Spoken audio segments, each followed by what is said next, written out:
Merhabalar, kanalıma ve videoma hoş geldiniz arkadaşlar.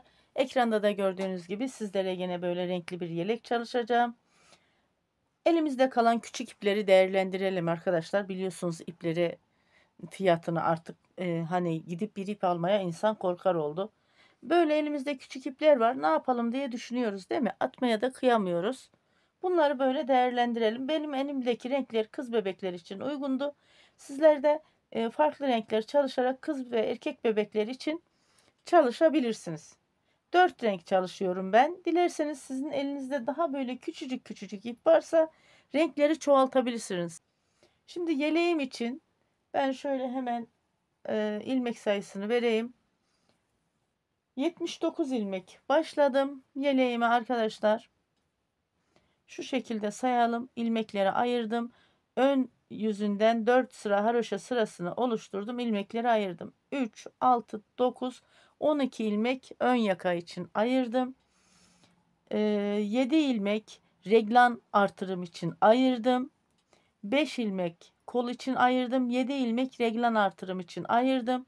Yani ön yaka ve kol ayrımı ilmekleri size az gelebilir ama arkadaşlar şöyle söyleyeyim, şu 3 ilmek ön yakaya ait, 1 ilmek reglan ilmeğine ait diye düşünün. 3 ilmeği de kola ait diye düşünün arkadaşlar, bu şekilde.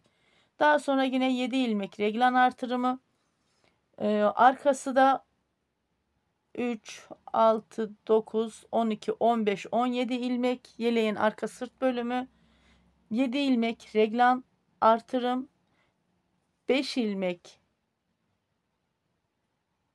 kol, 7 ilmek reglan artırım ve tekrar 3, 6, 9, 12 ilmek diğer yaka. Bu şekilde ilmek ayrımlarını yaptım. Bu sefer bu reglan artırımı farklı bir reglan artırım çalışalım istedim arkadaşlar. Onun için burayı 7 ilmek bıraktım.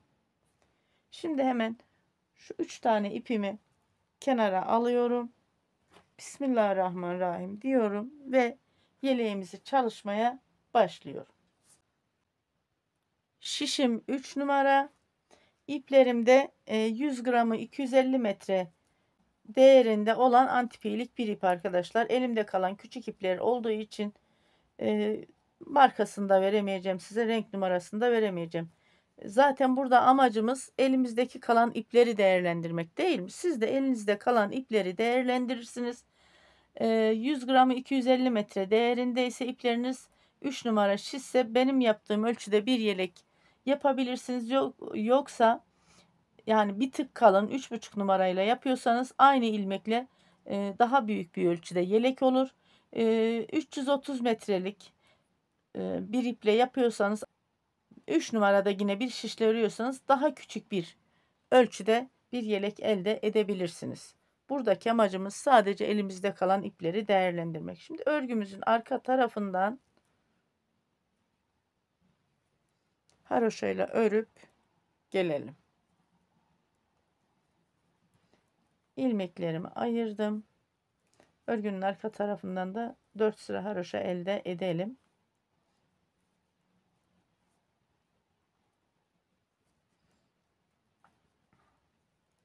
Ayraçları çıkarmıyoruz. Şu turuncu ayraca kadar haroşamızı örüp gelelim. Turuncu ayraca kadar haroşa ilmekleri ördüm, geldim. Bu turuncu ayracı bu tarafa aldım.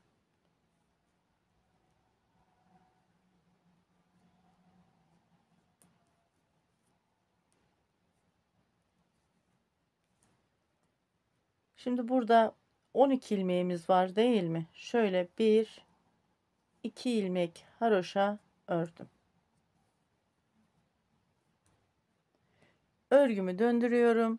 Yaka düşürme tekniğini uygulayacağım arkadaşlar.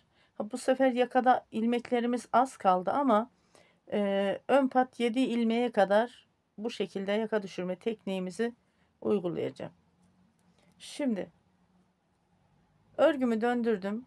Bu dönmüş olduğum ilmeğimi örmeden aldım. İlmeğimi şöyle bir sıkılaştırdım, yerleştirdim. Bir ilmek düz ördüm. Ayracımı çıkarıyorum. Bir ilmek gizli artırma yapıyorum burada. Burada 7 ilmeğimiz vardı biliyorsunuz. Şu 1, 2, 3 ilmeği şöyle diğer şişime örmeden alıyorum. Şu 2 ilmeği arkadan şişimi taktım aldım. Bir ilmeği öne geçirdim. İlmeklerimiz yer değişti. Bu 3 ilmeği düz örüyorum. 1, 2, 3. Bir ilmeğimi ters örüyorum. Buradaki 3 ilmeğimi yine diğer şişime şöyle örmeden aldım. Bakın, bir ilmeğimi önden aldım. 2 ilmeğimi arkadan aldım. İlmekleri yer değiştirdim. Bu 3 ilmeğimi düz örüyorum. Ayracımı çıkardım. Bir ilmek gizli artırdım. Bu 5 ilmeği düz örüyorum. İlk sırada şu elime ayraçlar takıldığı için biraz zorlanabilirim. Ayracı çıkarıyorum. Bir ilmek gizli artırmamı yaptım. 1, 2, 3 ilmeği diğer şişime aldım. Bakın, şu şişi arkadan diğer elimdeki şişi taktım. Bu bir ilmeği öne aldım. İlmeğimiz yer değiştirdi. 3 ilmek düz ördüm. Bir ilmek ters ördüm. Burada kaldı 3 ilmeğim. 1, 2, 3 ilmeğimi aldım. Ayracı çıkardım. Bakın, şu bir ilmeği önden şişimi taktım. Şu 2 ilmeği arkadan aldım. Zıt yönde ilmek yönü değişti bu sefer biliyorsunuz. Bu şekilde. Şimdi yeleğin arka sırt bölümündeki ilmeklerimi de örüyorum. Evet, burada bir gizli artırma yapıyorum. Yeleğin arka sırt bölümündeki ilmekleri örüyorum.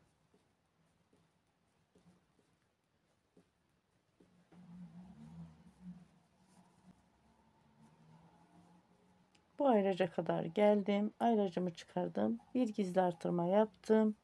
Burada 3 ilmeğim var. Bu 3 ilmeğimi bu şişime taktım. Bakın, arkadan 2 ilmeğimi aldım. Bir ilmek de önden. Bakın, bu tarafa ilmeğim yön değişti. 1, 2, 3 ilmeğimi ördüm düz. Bir ilmek ters ördüm. Bu 3 ilmeğimi yine şişime taktım. Bu ayracı aldım. Bakın, bu bir ilmeği şöyle önden aldım. 2 ilmek arkada. İlmeğimi yön değiştirdim. 1, 2, 3 ilmek düz ördüm. Bir ilmek artırdım. 1, 2, 3, 4, 5. 5 ilmek düz ilmeğimi ördükten sonra şöyle bir ilmek gizli artırdım. Bu ayracımı aldım. Bakın, buradaki 3 ilmeğimi bu şişime aldım. Şişimi arkadan taktım. 2 ilmeği aldım. Bir ilmek de önden taktım. Şöyle geçirdim. 1, 2, 3 ilmeğimi düz ördüm. Bir ilmek ters ördüm. 1, 2, 3 ilmeğimi diğer şişime aldım. Bu ayracımı çıkardım. Bakın, bu sefer zıt yöne değişiyor ilmeğimizin yönleri. Bir ilmeği önden aldım. 2 ilmeği arkadan aldım. Değiştirdim. Bu 3 ilmeğimi düz örüyorum. Bir ilmek artırmamı yaptım. Bakın, gizli artırıyorum. 2 ilmek düz ördüm. 12 ilmek vardı. Bu 2 ilmeğimi ördüm. Burada kaldı 10 ilmeğim. Örgümü döndürüyorum. Dönmüş olduğum ilmeği aldım. Şöyle bir sıkılaştırdım. Yani ilmeğimi şöyle bir yerleştirdim. İpimi öne aldım. Ters ilmeklerle devam ediyorum. Artırmış olduğum ilmeğim de ters. Bu reglan ayrımındaki bu 3 ilmeğim ters.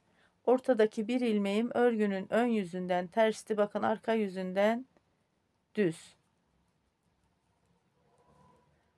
Bu şekilde devam ediyoruz. Nereye kadar devam ediyoruz? Onu da hemen söyleyeyim arkadaşlar. Şuradaki kısa satır ilmeklerine kadar devam ediyoruz. Reglan artırım ilmeğimizin tam ortadaki ilmek, 7 ilmeğin tam ortadaki ilmeği örgünün arka tarafından düz örüyoruz.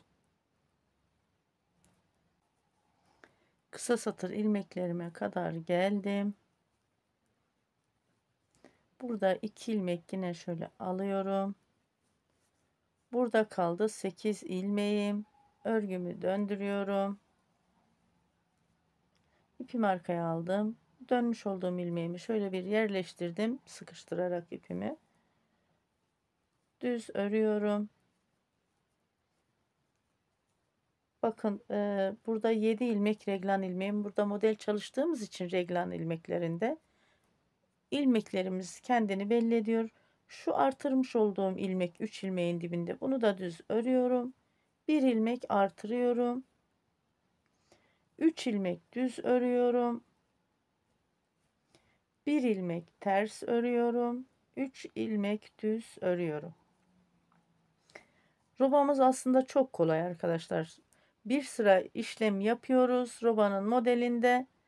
Daha sonraki 3 sırada işlem yapmıyoruz. Bakın arkadan ters ördüm geldim. İşlem yapmadık. Önden düz ördüm. Tekrar arkadan ters örüp geleceğim. Şimdi burada yine bir gizli artırımı yapıyorum. Kol için olan bölümü örüyorum. Reglan ilmeğinin dibindeki şu artırmış olduğum ilmeği de ördüm. Bir artırdım, gizli artırım. 3 ilmeğimi düz ördüm. 1 ilmek ters ördüm. 3 ilmek düz ördüm. Bak. Bu şekilde diğer yakadaki kısa satır ilmeğine kadar devam edelim. Kısa satır ilmeklerime geldim. Bu 2 ilmeğimi örüyorum. 2 ilmek de yaka tarafından örüyorum.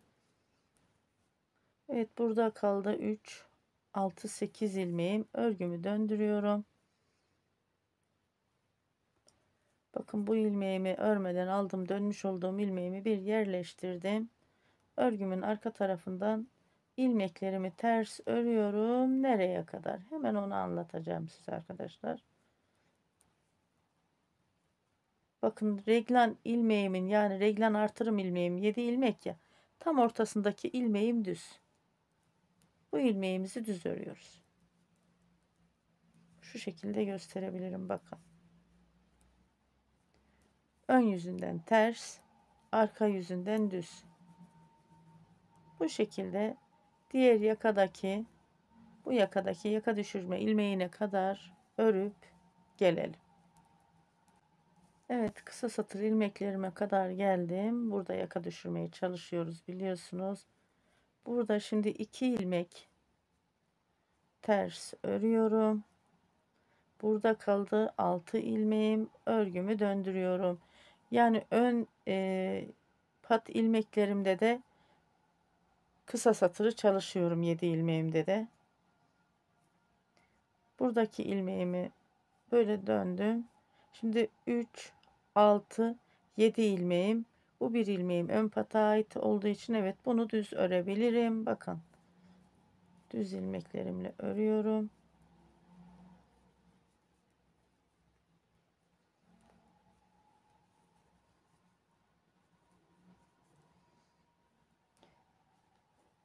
Evet, şimdi reglan ilmeğime geldim.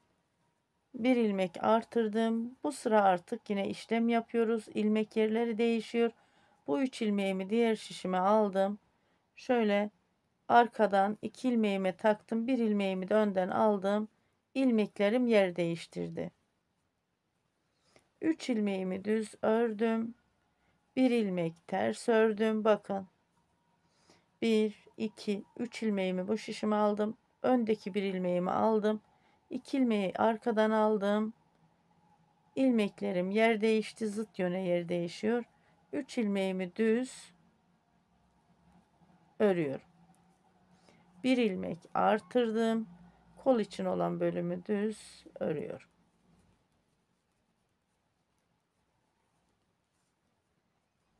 Bakın gördünüz mü? Bu şekilde.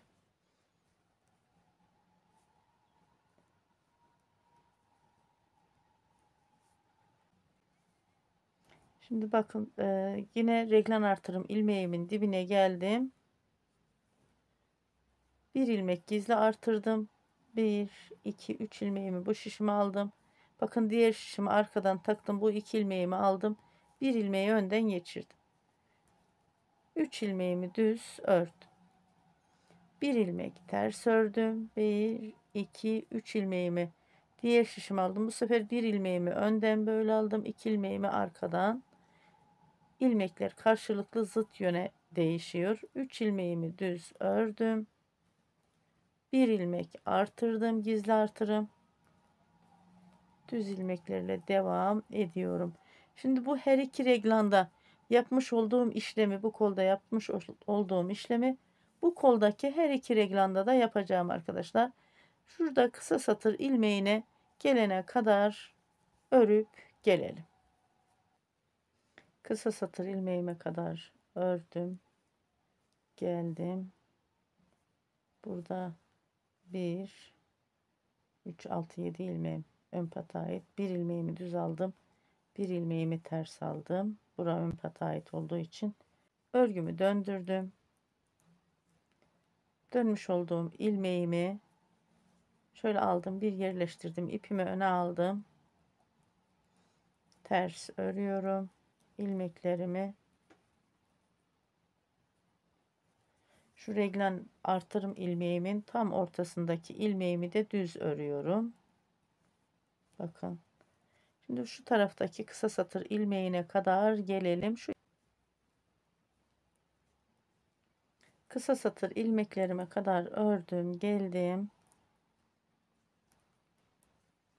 Şimdi burada 2 ilmeğim var. Bir ilmeği şu yakaya ait, bir ilmeği de ön pata ait. Ön patımız 7 ilmek. Bir ilmeğimi düz örüyorum. Bir ilmeğimi ters örüyorum. Örgümü döndürüyorum. Dönmüş olduğum ilmeğimi örmeden alıyorum. İpimi yerleştiriyorum. Ters ilmeklerimle devam ediyorum. Reglan ilmeğinin tam ortasındaki ilmeğe kadar ters örüyorum. Bakın ortadaki ilmeğimiz düz. Bu şekilde şu diğer taraftaki kısa satır ilmeğine kadar örüp gelelim. Kısa satır ilmeğime geldim.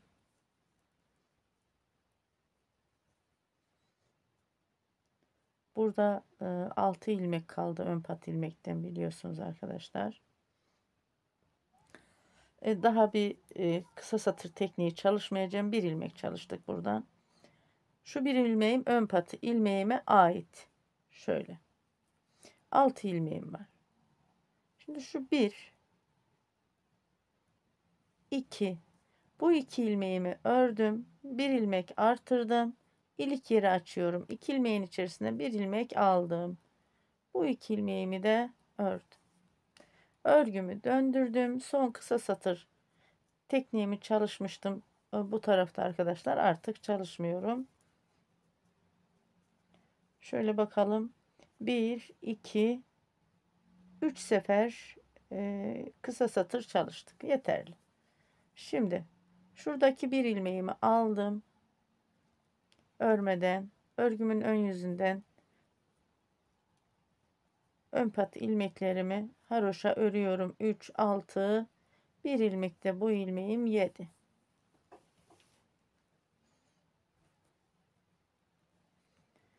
Düz ilmeklerle örüp geliyorum. Bu reglan ilmeğime kadar, bakın reglan ilmeğim kendini belli ediyor artık iyice. Şimdi burada bir ilmek gizli artırdım. 3 ilmeğim düz. Bir ilmek ters. 3 ilmek düz. Bir ilmek artırdım. Düz ilmeklerle devam ediyorum. Bakın gördünüz mü arkadaşlar? Bu şekilde reglan artırımlarımıza farklı böyle bir model uyguladım. Burgu modelini 3 ilmekle uyguladım. Ortaya da bir ilmek ters, tam bu reglan ilmeğime ters yaptım. Karşılıklı zıt bir şekilde ilmek yönleri değişiyor. Burada yaptığım işlemi bu reglan artırımında, bu reglan artırımında burada da yapıyoruz. Nereye kadar arkadaşlar? Şu kısa satır ilmeğine kadar. Daha artık geri dönüş yapmıyoruz. Burada da 7 ilmek ön pat ilmeğimizi örüyoruz. Oraya kadar örüp gelelim. Kısa satır ilmeğime kadar geldim. Ön pat ilmekten bir ilmek almıştık kısa satır ilmeğine. Sizler dilerseniz sadece bir ilmekle dönebilirsiniz. Ön pat ilmeği hiç çalışmayabilirsiniz. Şu ön pat ilmeğime ait 1, 2, 3 ilmek ördüm. 4, 5, 6, 7, bak 7 ilmeğe tamamladım.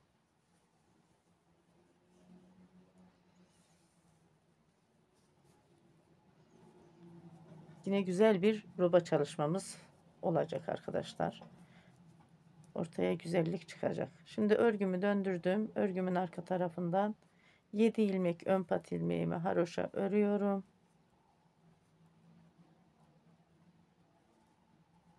Diğer ilmeklerimi de ters örüyorum.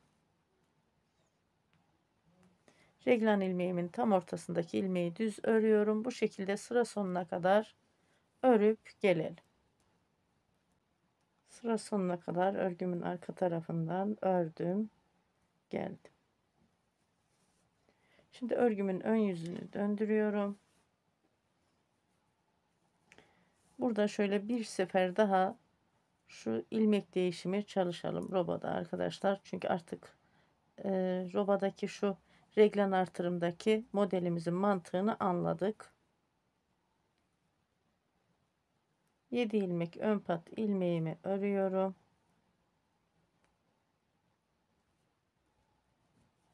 7 ilmeğimi ördüm.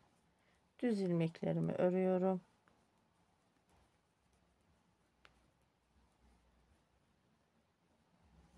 Bakın buradaki şu 3 ilmeğin dibine kadar geldim. Burada bir gizli artırım. Bu 3 ilmeğimi diğer şişime aldım. Şişimi arkadan taktım. 2 ilmeğimi aldım. 1 ilmeğimi bu şekilde 2 ilmeğin üzerinden geçirdim. İlmeklerimizi yer değiştirdim. 3 ilmeğimi düz ördüm. Ortadaki 1 ilmeğimi ters örüyorum.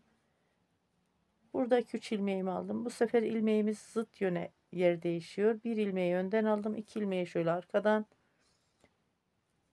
Bu 3 ilmeğimi de düz örüyorum. 1 ilmek artırdım.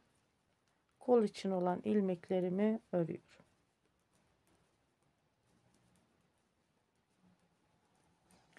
Bu şekilde sıra sonuna kadar gelelim. Örgünün arka yüzünden de ben örüp geleyim. İlmeklerimizi ters örüyoruz. Sadece reglan ilmeğinin tam şu ortadaki ilmeği düz örüp geliyoruz. Örgünün ön ve arka yüzünden sıramı tamamlayıp geliyorum. Örgünün ön yüzünden ördüm. Arka yüzünden de ördüm. Geldim arkadaşlar sıra sonuna kadar. Şimdi şöyle bir bakalım. Şimdi robamızın duruşu bakın arkadaşlar. Bu şekilde şöyle bakın. Şimdi şu modeli reglan ayrımında model çalışıyoruz ya. Bu modeli 9 model yapalım. 1, 2, 3. modeldeyim. Artık yaka düşürme tekniği de yok. 9 modelde 18 artırım olacak. O da benim bu ilmek sayıma yeterli 18 artırım. Şurada da şöyle bakın arkadaşlar. 4 sıra haroşa sırasından sonra ne yapmıştık? İlik yeri açmıştık. Daha sonra 14 sıra örgümüzün ön yüzünde 14 sıra haroşa sırasından sonra bir ilik yeri açalım. Şimdi 9 model çalıştıktan sonra örgümüzün ön yüzünden haroşa çalışmasına başlayacağız. Haroşa çalışmasında tekrar beraber çalışalım. Oraya kadar örüp gelelim. Evet, robada 9 modeli çalıştım geldim arkadaşlar. Şu şekilde bakın. 1, 2, 3, 4, 5, 6, 7, 8, 9. 9 modelde 18 artırım yaptım. Burada ilmek ayrımlarımı da yaptım. Bakın şu ortadaki bir ilmek ters giden ilmeğim tam reglan artırım ilmeği. Kenarları model kenarından artırdım. Bu ters giden bir ilmeğimi şöyle ön yakaya verdim. Şu şekilde. Sonra buradaki bir ilmeğimi de arka bedene verdim. Buradaki bir ilmeğim de arka bedende ters giden bir ilmeğim. Diğer yakada da şöyle bakın ters giden bu bir ilmeğim reglan ilmeğimi ön yakaya verdim. Bu şekilde 31 ilmek bir yakada oluştu. 56 ilmek yeleğin arka sırt bölümünde, 31 ilmekte bir yakada. Kol ilmeklerimi saymadım arkadaşlar. Saymaya gerek duymuyorum kol ilmeklerini. Şimdi hemen beden ve kol ayrımını çalışmak için haroşa bölümüne geçiyoruz.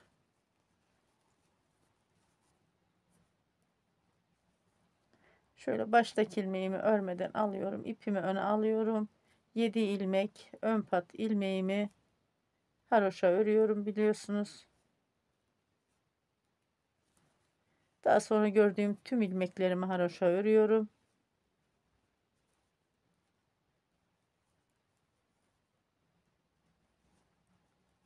Burada videomuzu çok uzatmamak adına örgünün şu ön yüzünden 3 sıra haroşayı tamamlayıp gelelim arkadaşlar.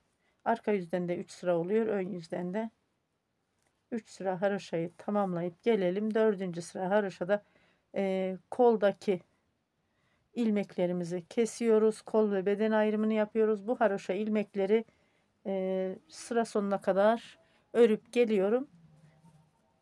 Örgünün önünden 3 sıra haroşayı tamamlıyoruz bu şekilde.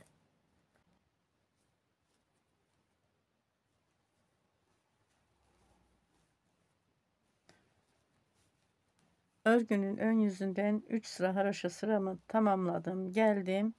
Şimdi 4. sırada arkadaşlar kol kapama işlemini yapacağım.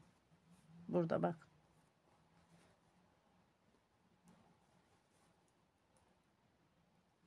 Baştaki ilmeğimi örmeden aldım. 7 ilmek ön pat ilmeğimle beraber tüm ilmeklerimi haroşa örüyorum.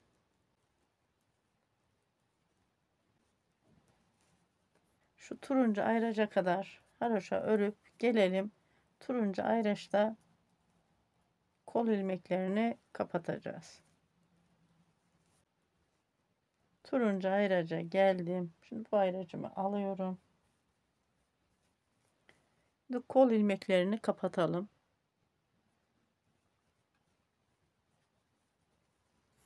Şimdi arkadaşlar ters olarak ilmeği kapatıyorum. Buradan bir sıra haroşa sırası kazanıyorum. Şöyle tığ ile kapatalım. Ben şişle kapatıyorum ama bakın ipim önde. Şu iki ilmeğin içerisinden bir ilmek alıyorum.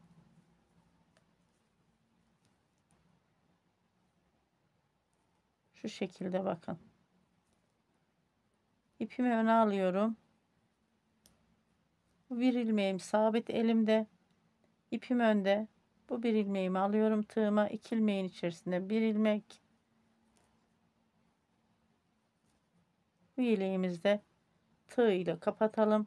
Örgüye yeni başlayan arkadaşlarımız varsa daha böyle kolaylıkla tığ ile kapatırlar. Bakın. İpim önde. 2 ilmeğin içerisinden bir ilmek. Yine ipim önde bu ilmeğimi alıyorum. 2 ilmeğin içerisinden bir ilmek.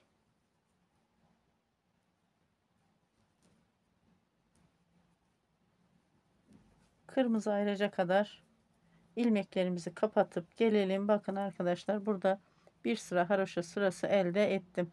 Bu şekilde kolu kapatarak.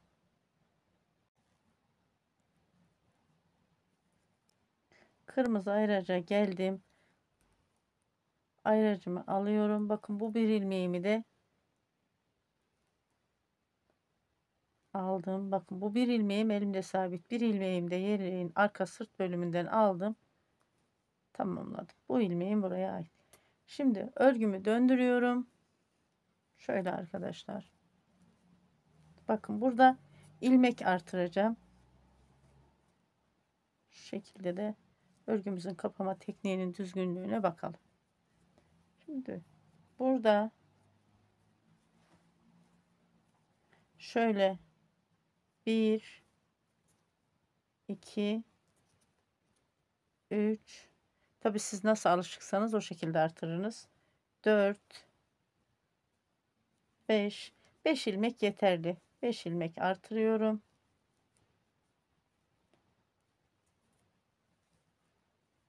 Bu tarafta şurada bakın bir ip uzantısı var arkadaşlar. Şurada da bir çıkıntı var. Bunu önlemek için buradan değil de buradaki ilmekten takıyorum. Bakın bu şişimi aldım. Bu ilmeğim zaten elimdeki olan ilmeğim. Bu da çıkıntıyı önlemek için şu kapamış olduğumuz ilmekten aldığım ilmeğim. 2 ilmeğin içerisinden bir ilmek aldım. Bu çıkıntıyı önledim. Örgümü döndürdüm. Bakın. Kol altında böyle 5 ilmek artırdım. Şu kol rahat olsun diye. Örgümü döndürdüm arkadaşlar. Dönmüş olduğum bu ilmeğimi örmeden aldım. Burada ilmeklerimi ters alıyorum. 5 ilmeğimi. Düz de örebilirim ama düz ördüğüm zaman şu ilmek sonunda bir ip uzantısı oluyor. Onu önlemek için bu 5 ilmeğimi bakın ters ördüm. Burada bir ip uzantısı olmuyor. Şu bir ilmeğim yeleğin arka sırt bölümüne ait. Bakın bunu böyle aldığım zaman şurada bir açıklık oluşuyor. Aslında yelek bittiği zaman bu açıklık çok da göze batmaz ama beni rahatsız ediyor. Şöyle yapıyorum ben. Şu alttan bir ilmeği takıyorum.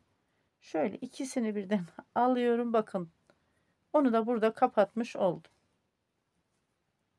Örgümün arka tarafından örüp geliyorum. Yani yeleğimin arka sırt bölümünden örüp geliyorum arkadaşlar. Haroşa ilmeklerle. Şimdi bu kolda yapmış olduğumuz işlemi bu kolda da yapıyoruz. Aynı işlemi bu kolda da yapalım. Sıra sonuna kadar örüp gelelim. Sıra sonuna geldim. Kol ve beden ayrımlarını yaptım. Evet, bu kolda çalışmış olduğum tekniği bu kolda da çalıştım arkadaşlar. Şimdi örgümün arka yüzündeyim. Arka yüzünü döndürüyorum. Baştaki ilmeğimi örmeden aldım. 7 ilmek ön pat ilmeğimi haroşa örüyorum. Haroşa ilmeklerimi ters örüyorum biliyorsunuz. Şimdi modele hazırlık olsun diye örgümün arka yüzünden gördüğüm tüm ilmekleri bu 7 ilmek haroşa ilmeğime kadar düz örüyorum.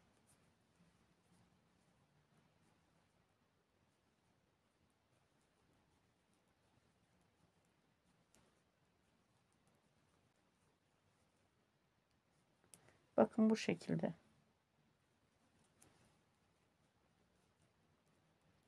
Haroşa ilmeklerime kadar yeleğin böyle arka yüzünden örgümün düz örüp gelelim. 7 ilmek haroşa ilmeğime kadar örgümün arka yüzünden düz ilmekleri ördüm geldim. 7 ilmek haroşa ilmeğimi örüyorum. Ön pat ilmeğimi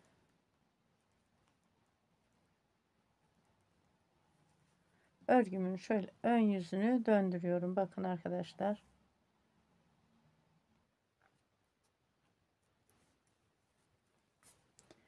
Şu baştaki ilmeğimi örmeden aldım. İpimi öne aldım. 7 ilmek ön pat ilmeğimi haroşa ördüm. Örgümün ön yüzünü döndürdükten sonra 3 6 7. Şimdi beyaz ipimi alıyorum. Böyle bir de pembe rengimiz var biliyorsunuz. Daha sonra bir de bu lila renk. Bu üç rengi yeleğin alt beden bölümünde çalışacağım. Ön patlarda da yeleğin zemin rengi olan gül kurusunu çalışacağım. Şimdi bu iplerimi kenara alıyorum.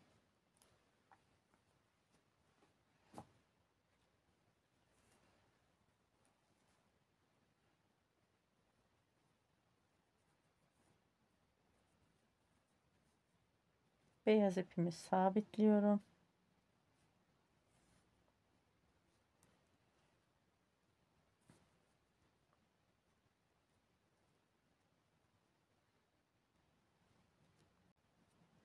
Beyaz ipimi sabitledim. Buraya şöyle şu ipi bir sıkılaştırmak istiyorum. İpimi öne alıyorum. Beyaz ipimi bir ilmek ters ördüm. Bakın. Şimdi şurada bir ilmeğim var. Zaten modelimiz 1 artı 1 artı 1 ilmek bir ilmek gidiyor. İlmek sayısı çok önemli değil. Benim toplamda 117 ilmeğim olmuştu elimde. Biliyorsunuz 31 ilmek bir yakada olmuştu. 56 ilmek arkada, 31 ilmek bir yakada, toplamda 117 ilmeğim olmuştu. 5 ilmek bir kol altında artırdım. 5 ilmek de bir kol altında artırdım. Toplamda 127 ilmeği elde ettim. Şimdi burada bir ters ilmek ördüm. Şimdi buradaki ilmeğimi bakın, bu ilmeğin içinden değil, bir sıra alttan düz örüyorum. Burada bir ilmeğimi ters örüyorum. Hemen bir yanındaki ilmeği bu ilmek arasından değil ama bir sıra alttan düz örüyorum. Bir ilmeğimi ters örüyorum. Bir yandaki ilmeğimi ilmek arasından değil, bir sıra alttan düz örüyorum. Bir yandaki ilmeğimi ters örüyorum. Modelimiz çok kolay arkadaşlar. Bir yandaki ilmeğimi bir sıra alttan düz örüyorum. Bir ilmek ters örüyorum normal sıradan. Bir sıra alttan, şu ilmek arasından değil de bir sıra alttan düz ilmek örüyorum. Bir ilmek ters ilmek, bir sıra alttan düz ilmek, bir ilmek normal sıradan ters ilmek, bir ilmeğimi bir sıra alttan düz ilmek örüyorum. Bakın bu şekilde.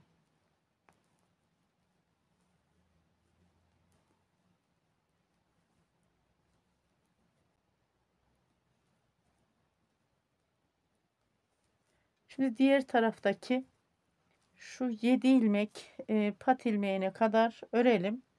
Burada ters ilmek de gelse sıkıntı değil arkadaşlar. Düz ilmek de gelse pek sıkıntı olmaz. Modelimiz çünkü bir ilmekten oluşuyor. 1 artı 1 artı 1. Oraya kadar örüp gelelim.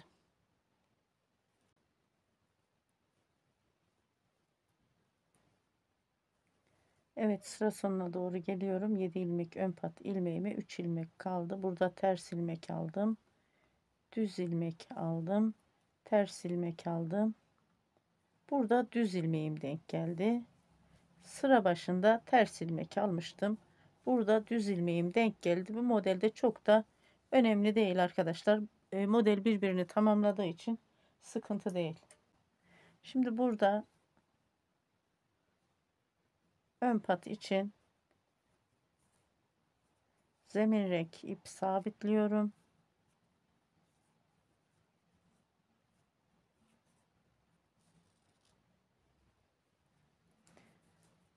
İpimi öne alıyorum. 7 ilmek ön pat ilmeğimi haroşa örüyorum.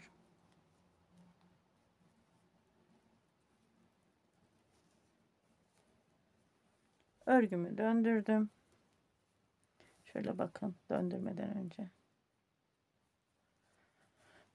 Örgümün arka tarafından örüyorum. Baştaki ilmeğimi örmeden aldım. 7 ilmek ön pat ilmeğimi haroşa örüyorum. Şimdi burada ip kilitleme sistemini unutmuyoruz. Bakın, bu ip üstte, bu ip alttan böyle alıyorum. Şu şekilde kilitliyorum. Şimdi ipim arkada. Tüm ilmekleri düz örüyorum örgünün arka yüzünde.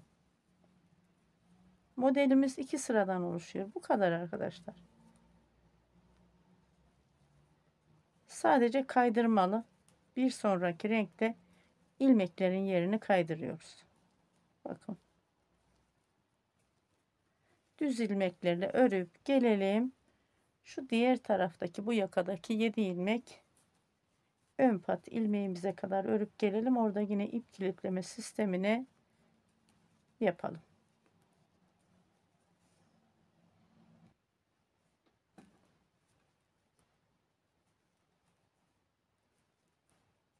Evet, 7 ilmek ön pat ilmeğime geldim.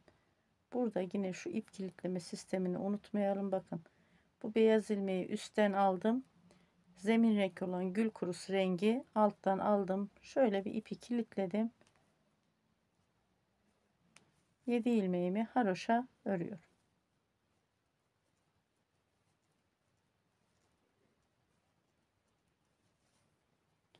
Örgümün ön yüzünü döndürüyorum.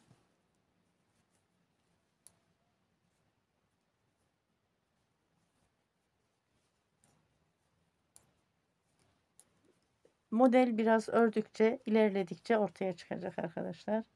Baştaki ilmeğimi örmeden aldım. 7 ilmek ön pat ilmeğimi haroşa ördüm.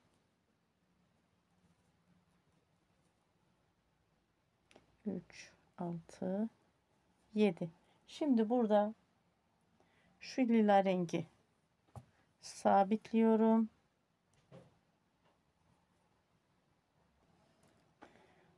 Lila renkli ipimi sabitledim.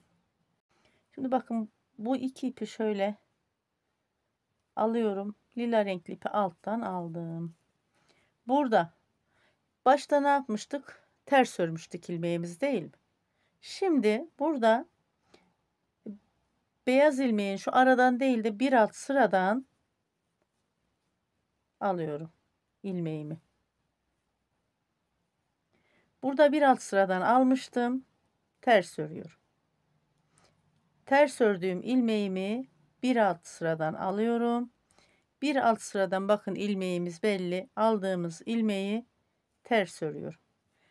Modelimizde sadece ilmekler yer değişiyor. Modelimiz çok kolay. Biraz dikkat istiyor. İlmeklerimiz kaydırmalı. Ters ördüğüm ilmeği bakın bir alt sıradan almıştım daha önceki modelde, beyaz modelde. Şimdi şu yandaki ilmeğin arasından değil de bir alt sıradan şişimi taktım, düz ördüm. Bir ilmek ters ördüm. Bir yandaki ilmeği bir alt sıradan şişimi taktım, düz ördüm. Bir yandaki ilmeği ters ördüm, bir ilmek. Bir yandaki ilmeği bir alttaki sıradan taktım, düz ördüm. Bir yandaki ilmeği ters ördüm. Bir yandaki ilmeği bir alt sıradan şişimi taktım, düz ördüm. Bir yandaki ilmeğimi ters ördüm. Bir yandaki ilmeğimi şu ilmek arasından değil de şişimi alt sıradan taktım, düz ördüm. Modelimizde ilmeklerimiz yer değişiyor sadece arkadaşlar. Kaydırmalı. Bir ters ilmek bir alt sıradan düz, normal sıradan ters, bir alt sıradan düz. Normal sıradan ters, bir ilmek bir alt sıradan düz. Bu şekilde örüp gelelim. Şu 7 ilmek pat ilmeğine kadar, şu diğer yakadaki buraya kadar örüp gelelim. Burada bir sefer daha ip kilitleme sistemini hatırlayalım.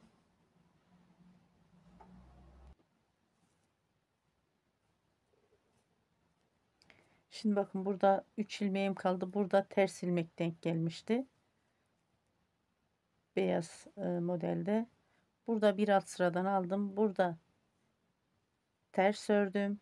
Bu ilmeğimi bir alt sıradan düz.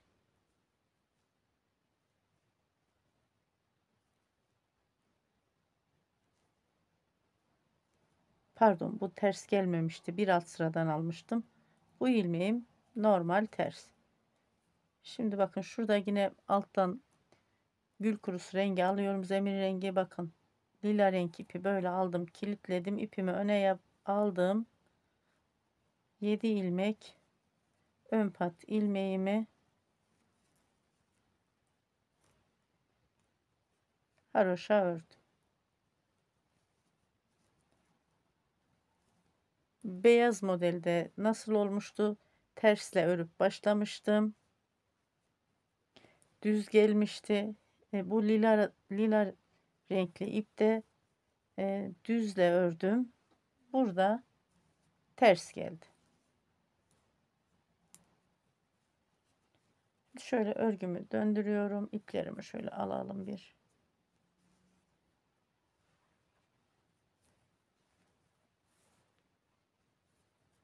Baştaki ilmeğimi örmeden alıyorum. İpimi ön alıyorum. 7 ilmek haroşa ilmeğimi örüyorum. Ön pat ilmeklerimi 7 ilmek ördüm. Şimdi bakın bu gül kurusu ipi üstten attım böyle. Lila renkli ipi aldım. Bu ipi şu parmağımla sıkıştırdım. İpimi arkaya aldım. Gördüğüm tüm ilmekleri düz örüyorum.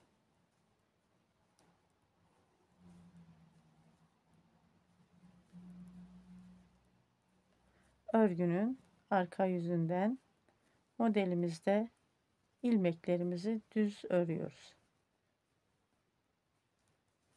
Her model 2 sıradan ibaret. 2 sıraya bir renk değiştiriyoruz. Sıra sonuna kadar örüp gelelim bu şekilde. Örgümün arka tarafından ördüm, geldim. Örgümü döndürüyorum.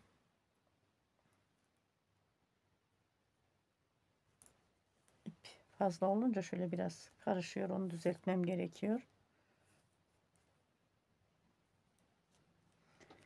Şimdi baştaki ipi örmeden alıyorum. 7 ilmek ön pat ilmeğimi örüyorum haroşa ilmeklerle.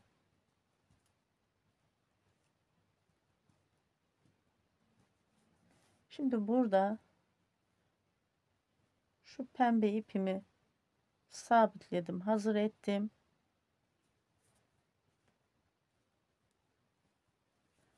Bu 3 ilmeği birden şöyle alıyorum. Burada geçen sıra düz örmüştük ilmeğimizi. Bu sıra ters.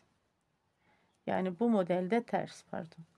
Geçen modelde ters ördüğüm ilmeğimi bu modelde bir alttan düz.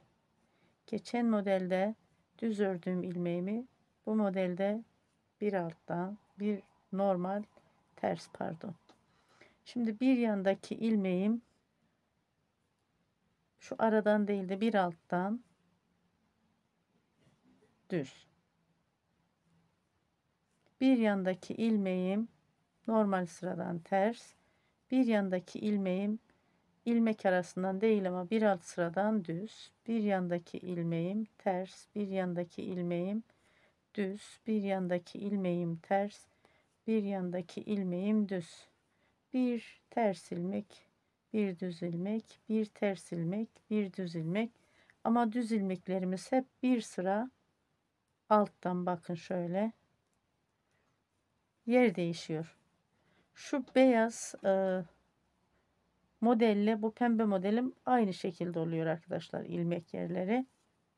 Bakın düz, pardon ters, düz, ters, düz, ters, düz, ters, düz. Bu şekilde sıra sonuna kadar gelelim. Örgünün arka yüzünden işlem aynı. Haroşa ilmeklerimizi örüyoruz. Örgünün arka yüzünden tüm ilmekleri düz örüp geliyorum. Daha sonra şu beyaz ipi alacağım. Beyaz modelde beraber çalışacağız. Örgünün arka yüzünden ördüm, geldim. Düz ilmeklerimi düz ördüm. 7 ilmekli ön pat ilmeğimi haroşa ördüm. Şimdi örgümü döndürüyorum. İpler fazla olduğu için biraz şöyle düzeltmem gerekiyor arkadaşlar. Renk renk çünkü yeleğimiz. Buradaki amacımız elimizdeki küçük ipleri değerlendirmek. Şimdi şu baştaki ilmeğimi alıyorum. Örmeden ipimi öne alıyorum. 7 ilmek ön pat ilmeğimi haroşa ördüm. Şimdi beyaz ipimi alıyorum. Bakın bu beyaz ipimi aldım alttan. Şu ilmeğimi bir sıkılaştırdım ipimi. Burada bir ilmek ters, pembe modelde baştaki ilmeğim, yandaki ilmeğim düz. Şimdi beyaz modelde bir ilmek düz ilmekle başlıyorum. Bakın burada. Modelimiz sadece her renkte ilmeklerimiz yer kaydırıyor. Şimdi burada bir ilmek ters. Bak, pembe modelde düz aldığım ilmeğim ters. Ters aldığım ilmeğim bir alt sıradan düz. Bir alt sırada düz aldığım ilmeğim ters. Bir alt sırada ters aldığım ilmeğim şöyle ilmek arasından değil de tam bir alt sıradan düz alıyorum.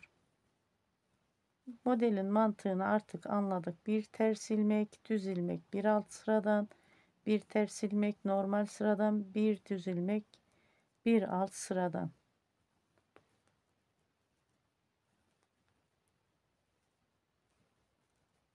Bunu da bu şekilde sıramızı tamamlayalım.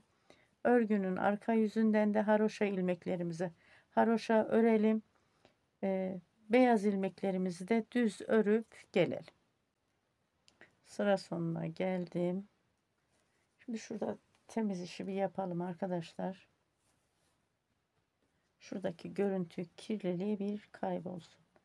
Bakın şu beyaz ucu kendi rengine alıyorum. Şöyle bak.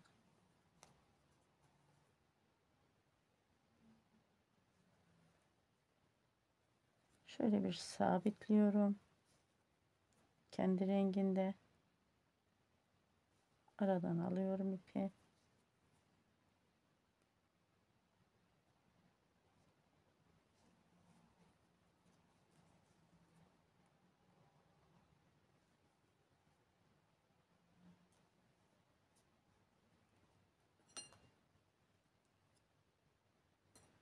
Bunu makasımın yardımıyla kesiyorum. Şimdi bu lila renk ipi alıyorum aradan. Kendi rengine bakın. Şöyle.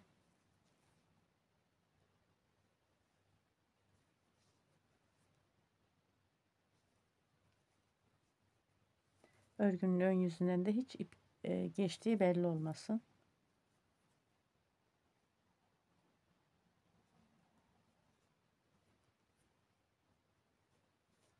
Şimdi burada bir sabitliyorum.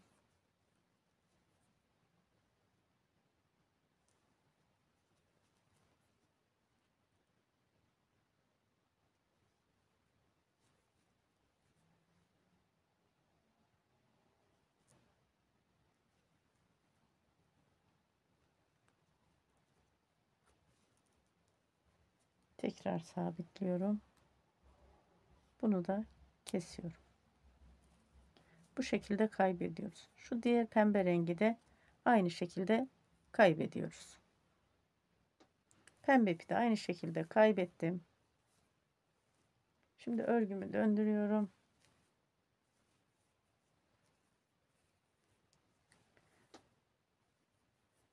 Baştaki ilmeğimi örmeden alıyorum. 7 ilmek ön pat ilmeğimi haroşa örüyorum.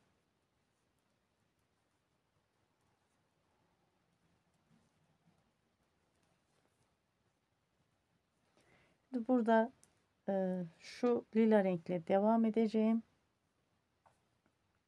Şu şekilde ip kilipliyoruz. Burada beyazda bir alt sıradan düz ilmekle çalışmışız. Şimdi lila renkte ters ilmekle çalıştım.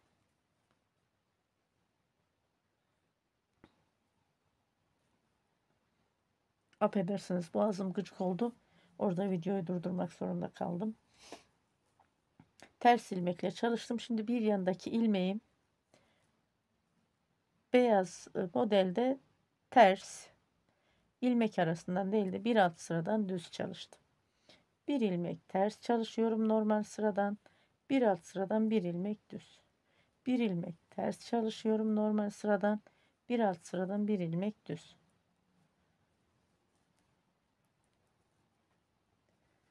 Modelin mantığını artık tamamen anladık arkadaşlar. Her renk değiştiğinde ters ve düz ilmeklerimiz yer değişiyor. Bu kadar basit. Bu şekilde birkaç model daha örüp gelelim. Şöyle modelimiz nasıl duruyor yeleğimizde bir bakalım. Evet, birkaç model ördüm geldim. Biraz da şöyle yakın çekim yaptım şu anda ki olan görüntüyü model belli olsun diye. Bakın arkadaşlar. Bu şekilde devam edeceğiz. Her renkte ilmeklerimiz yer değişecek. Modelimiz çok kolay.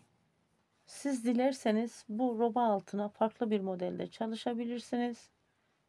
Elimizde kalan küçük ipleri ama bu şekilde değerlendirelim. Şimdi ölçümüzü bir alalım. Yeleğin genişlik ölçüsünü bir alalım arkadaşlar. Bize bir fikir olsun diye. Bakın şu kol altından alıyorum. Ön patları da üst üste geçirdim.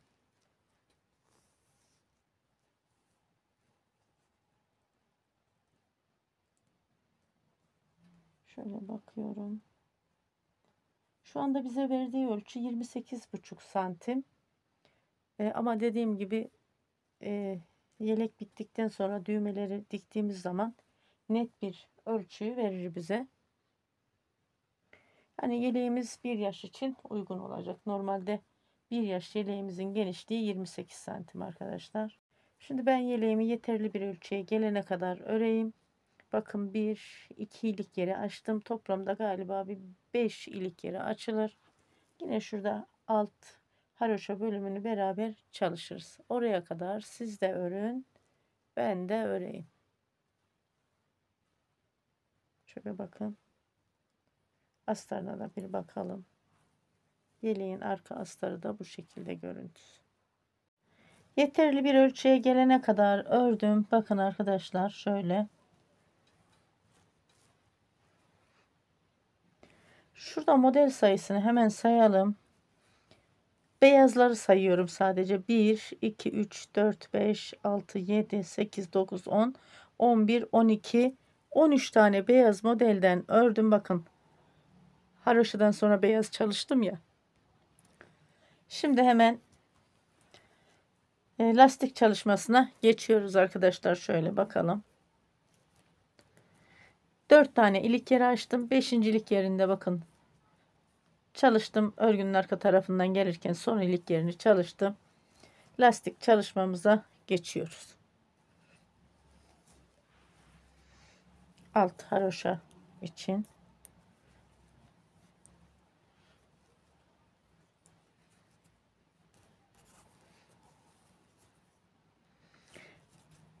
Baştaki ilmeğimi örmeden aldım. 7 ilmek ön pat ilmeğimi örüyorum. Dediğim gibi son ilik yerini çalıştım.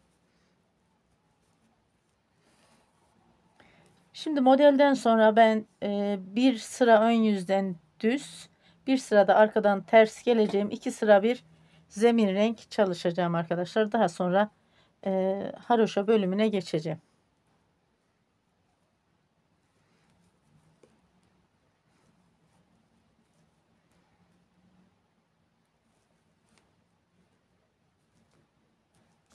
Örgünün ön yüzünden düz ilmeklerle çalışıyorum.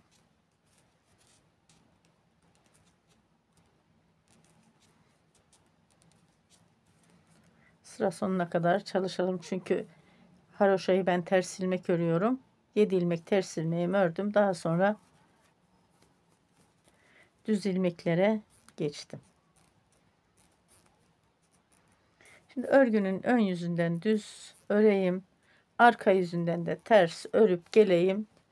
Haroşa çalışmamıza başlayalım. Yeleğin etek ucundaki lastik için.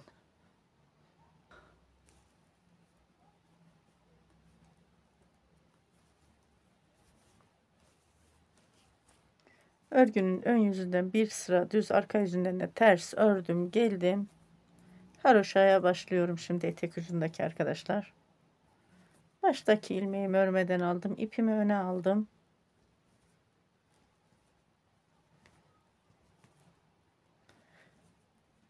Gördüğüm tüm ilmeklerimi haroşa örüyorum.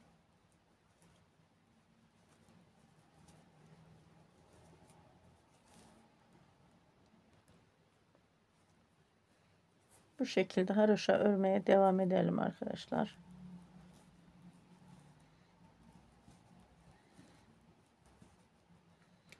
Bütün haroşa lastik yaptığım yeleklerimde olduğu gibi bu yeleğimde de 3 ilmek eksiltelim ki arkadaşlar haroşa örgüyü açar biliyorsunuz. Toplamda 3 ilmek eksiltiyoruz. Şöyle bakın. 2 ilmeğin içerisinden 1 ilmek aldım.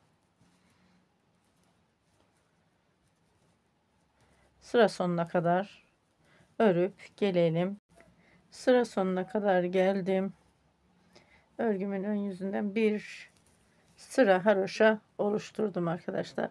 Bu şekilde örgünün ön yüzünden 4 sıra haroşa oluşturup gelelim. Örgünün ön yüzünden 4 sıra haroşa tamamladım, geldim. Evet, örgünün arka yüzünden de haroşa sıralarımızı oluşturduk. Şimdi örgümüzü kapatacağım arkadaşlar.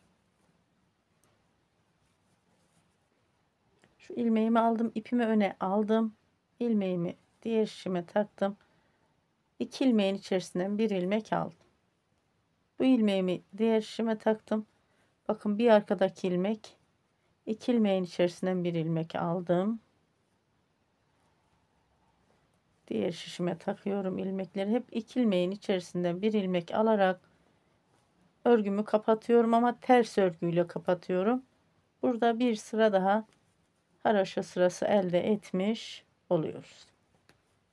Şöyle bakın arkadaşlar.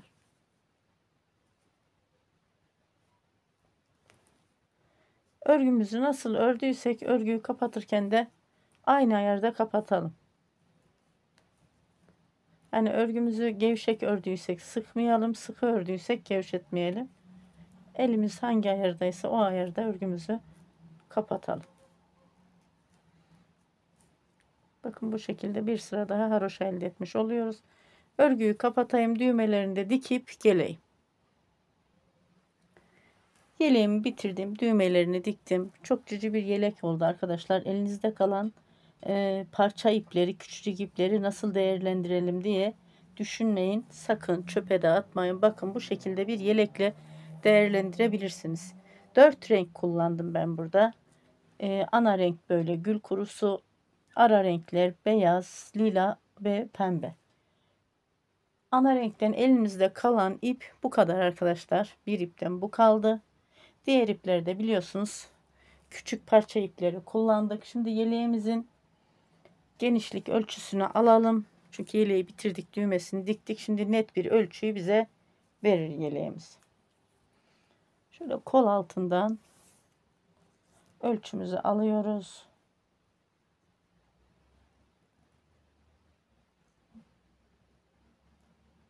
Tam 28 santim genişlik. Bakın şu arka enseden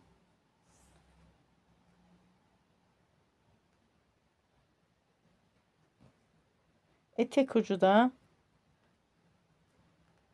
33,5 santim. Yeleğimiz 1 yaş için uygun oldu tam olarak arkadaşlar. Bakın ön yüzü bu şekilde.